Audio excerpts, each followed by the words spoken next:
Have you ever noticed how someone can seem perfectly healthy and full of life at 79? And then, just a year or two later, they're barely a shadow of who they used to be? It's a quiet shift, so subtle that we often don't realize it's happening until it's already taken hold. And here's the truth most people miss. This sudden decline after 80 isn't just about bad luck or genetics. As someone who spent years working closely with older adults, I can tell you, it's far more complex than that. What I've seen time and again is that there are 5 hidden reasons, often overlooked, that silently erode a person's vitality. These aren't things your doctor usually talks about, but once you see them, you can start to push back.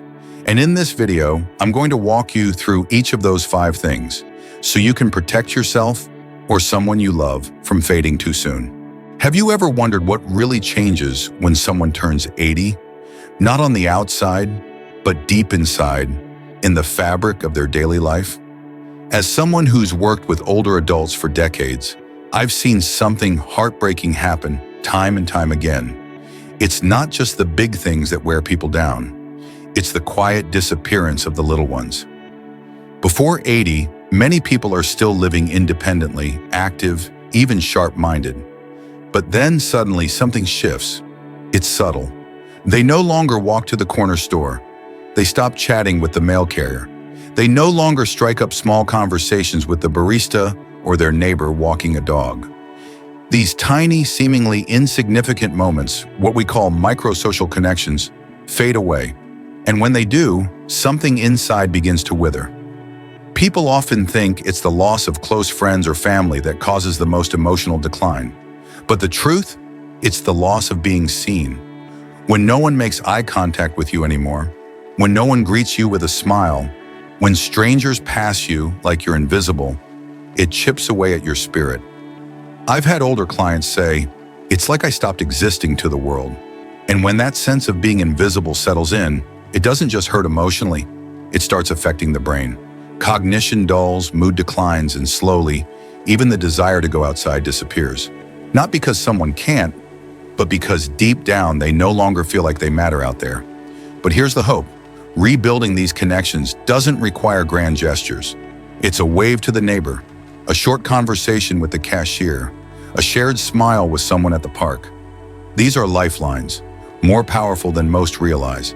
If we want to protect our health after 80, we must nurture not just our bodies, but also the threads that tie us to the world around us, no matter how small they may seem. Have you ever noticed how one small fall can steal years of life? Not just physically, but emotionally, mentally, and even spiritually. I've seen this happen too many times. An older adult trips in the kitchen or loses their balance on the porch, and suddenly fear takes over. They begin to sit more, walk less, avoid stairs, stop reaching overhead. Movement becomes the enemy, when in truth, it's their lifeline. Of course, it's natural to want to protect ourselves after a scare. But here's the paradox. The more we avoid movement out of fear, the more fragile we actually become. Muscles weaken, balance fades, bones grow brittle. Before long, the body begins to forget what it means to move with confidence. I'm not saying we should ignore risks, far from it, but we can't let the fear of falling become the reason we stop living. Instead of retreating into stillness, we should be investing in strength. Daily walks, gentle balance exercises, or simply standing up and sitting down a few extra times each day. These small acts of movement can be more powerful than any pill. In my experience, the difference between someone who thrives after 80 and someone who fades often comes down to this. Those who keep moving, safely, steadily, intentionally, keep living with energy and purpose. Did you know that something as simple as sunlight could be the missing key to better sleep, sharper memory, and even a stronger immune system after 80? Main body. One of the most overlooked shifts as we age is how our body responds to light. After 80, our internal clock becomes incredibly sensitive, more than at any other stage of life. I've seen it time and again. Older adults spending most of their days indoors under dim lighting, curtains drawn, and then come nightfall, they're bathed in artificial light. Television screens, overhead bulbs, even the soft blue glow from their phones. The result? Their circadian rhythm, the body's natural sleep-wake cycle, goes completely off track. They start waking up multiple times during the night, napping throughout the day, and slowly losing their cognitive sharpness, mood stability, and immune strength. It's heartbreaking because it's preventable. In my experience, just 15 to 30 minutes of morning sunlight can begin to reset this rhythm. Open those curtains wide. Step outside if you can. Let natural light hit your skin and eyes. This is not just nice to have. It's vital for maintaining healthy sleep and mental clarity. And in the evenings, do the opposite. Dim the lights, turn off screens, and let your body wind down naturally. It's these small, intentional changes that help restore balance, not just to our sleep, but to our entire sense of vitality. Have you ever wondered why some older adults seem to quietly fade after losing a loved one, even if their bodies are still strong? In my years working with seniors, I've learned that one of the most overlooked threats to vitality after 80 isn't physical, it's emotional suppression. After experiencing loss, many elders don't talk about their grief. They say, "It's fine," or "There's no need to dwell on it," but inside they're carrying a heavy weight no one sees. We live in a world that often encourages silent strength, and while resilience is admirable, bottling up feelings can quietly chip away at both the mind and the body. That invisible stress, it lingers, it disturbs sleep, weakens the immune system, and clouds the spirit. Some of the most heartbreaking stories I've heard came from those who felt they had to stay strong for others. But strength doesn't mean silence. It's okay to cry. It's healing to talk, whether through journaling, prayer, or simply sharing memories with someone who truly listens. Emotional release brings oxygen back to the soul. I've seen people in their 80s and 90s come back to life, just from allowing themselves to feel, to mourn, and to be real. Don't underestimate the power of expressing what's in your heart. Sometimes that's the very thing that keeps it beating.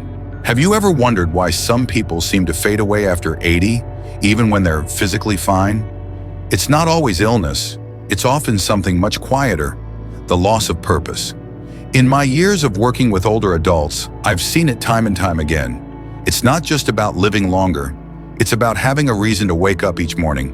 After 80, many people stop doing the little things that used to bring meaning to their day. They stop watering the plants, stop writing letters, stop making that morning coffee for their partner. These may seem like small things, but they are anchors of life. When those small rituals disappear, people often describe a strange emptiness. They're not in pain, they're not depressed in the clinical sense, but there's a quiet heaviness in their spirit.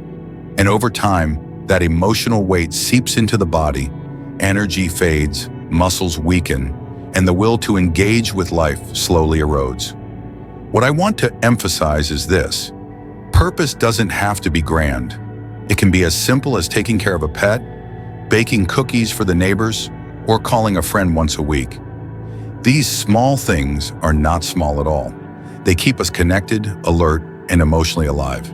So if you or someone you love is drifting through the days after 80, help bring back a spark of purpose, even if it's just one tiny reason to get out of bed, because that's often where healing begins. What if I told you the things that seem to be slowly killing us after 80 are not big events, but tiny, invisible choices we make every single day? It's not the fall that breaks us, it's the quiet decision to stop walking. It's not the silence of others. It's when we stop reaching out. The decline we fear after 80 doesn't usually come from a heart attack or a diagnosis. It sneaks in through lost routines, fading light, in a quiet sense that we're no longer needed. As a gerontologist who spent decades walking this journey with older adults, I've seen this pattern over and over again. And here's what I can tell you. It's not irreversible. Just as decline comes in small steps, so does restoration. A simple morning walk, saying hello to the mail carrier, letting the sun touch your skin, taking 5 minutes to write in a journal. These aren't just pleasant habits, they're lifelines. If you're over 80 or love someone who is, please remember this: vitality doesn't leave us. We slowly let go of it, but we can just as gently take it back. Don't wait for a wake-up call. Let this be it. Start with something small, today, because life doesn't have to dim with age. Sometimes it just needs a little spark to shine again.